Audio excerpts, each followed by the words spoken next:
Assalamualaikum warahmatullahi wabarakatuh. Halo semuanya, semoga kalian semua selalu dalam keadaan sehat dan sejahtera dimanapun kalian berada. Amin.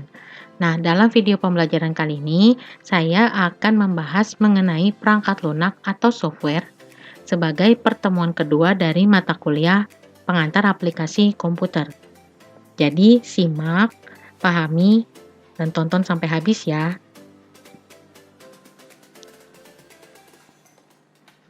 Nah, sekarang kita masuk kepada pengertian software. Software itu merupakan perangkat lunak yang dimana tugasnya sebagai pengatur komputer untuk memanfaatkan hardware yang tersedia.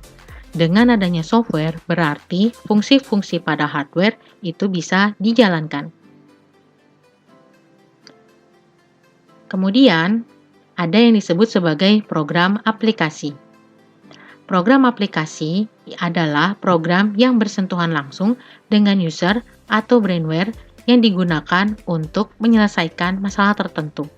Nah, jenis daripada program aplikasi contohnya seperti compiler atau language programming, assembler, text editor atau pengolah kata seperti Notepad, Microsoft Word, dan sebagainya.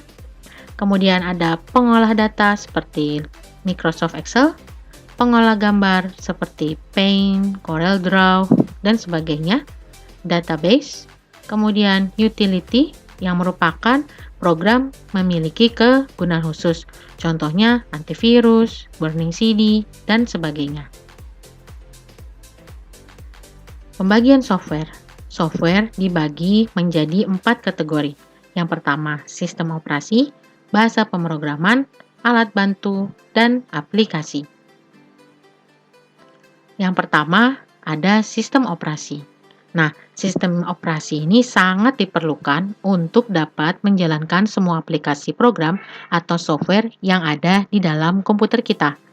Sistem operasi berfungsi mengatur kerja komputer secara mendasar seperti mengatur proses input atau output, mengatur memori internal dan eksternal, mengatur pengkodean, serta menjadi interpreter. Nah, sekarang kita beralih ke interpreter. Apa sih itu interpreter? Interpreter dengan kata lain adalah sebuah penerjemah, di mana dia akan menerjemahkan sebuah perintah dari software aplikasi ke dalam perintah yang dimengerti oleh komputer.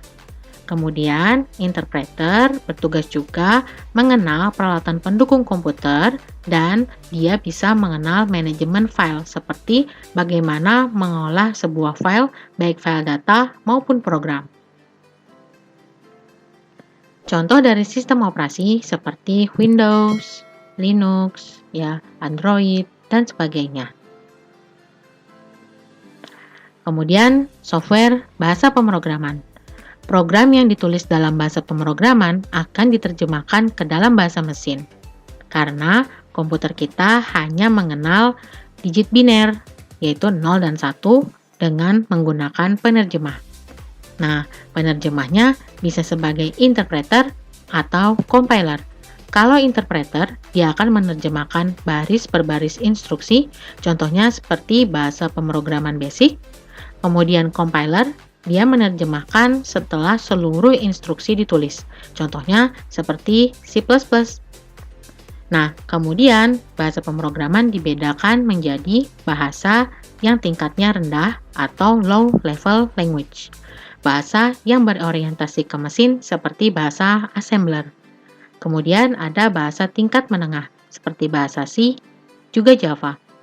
Kemudian ada bahasa tingkat tinggi atau yang disebut high level language, seperti bahasa yang lebih berorientasi ke manusia, seperti bahasa Inggris, seperti Pascal, VB, Delphi, dan sebagainya. Kemudian ada software alat bantu atau utility, software yang digunakan untuk memaksimalkan daya kerja perangkat lunak dan perangkat keras. Contohnya seperti Kaspersky, antivirus. Kemudian ada partisi magic dan sebagainya. Kemudian ada yang disebut sebagai software aplikasi. yaitu perangkat lunak yang dibuat oleh perusahaan software atau software house yang berguna untuk menyelesaikan pekerjaan yang sifatnya umum. Software aplikasi ini dikelompokkan berdasarkan fungsi atau bidang pekerjaan yang dilakukan. Contohnya seperti kita butuh browser, ya ada Mozilla, Google Chrome, Opera Mini, ya kemudian ada software untuk menyetel media atau entertain, ada Winamp, ya ada iTunes dan sebagainya. Nah, kemudian ada yang disebut sebagai aplikasi pengolah kata. Ya, umumnya digunakan untuk membuat suatu dokumen yang berhubungan dengan teks, seperti untuk membuat laporan, surat menyurat. Yang sudah kalian pasti tahu dan sering digunakan adalah Microsoft Word. Ya, kemudian yang selanjutnya ada perangkat lunak untuk mengolah data yang berupa angka. Ya, berfungsi sebagai program penghitung suatu data tabel dalam spreadsheet, dan biasanya dilengkapi fitur-fitur pelengkap seperti grafik dan diagram. Contohnya ya seperti Microsoft Excel. Selanjutnya, ada perangkat lunak yang biasa kita gunakan untuk akses internet, seperti browser, ya, Internet Explorer, kemudian Mozilla, Opera Mini, Google Chrome, dan sebagainya. Kemudian ada juga perangkat lunak untuk desain grafis, yaitu program yang digunakan untuk mengolah suatu gambar baik 1 dimensi, 2 dimensi, maupun 3 dimensi. Biasanya digunakan dalam bidang percetakan, periklanan, arsitektur, dan desain. Contohnya seperti AutoCAD, Adobe Photoshop, CorelDRAW, dan sebagainya. Kemudian ada juga perangkat lunak untuk kita membuat presentasi, yaitu program yang digunakan untuk keperluan presentasi yang bisa menampilkan slide atau lembar demi lembar. Contohnya seperti Flash Macromedia, Microsoft PowerPoint, dan sebagainya. Kemudian ada perangkat lunak untuk membuat multimedia.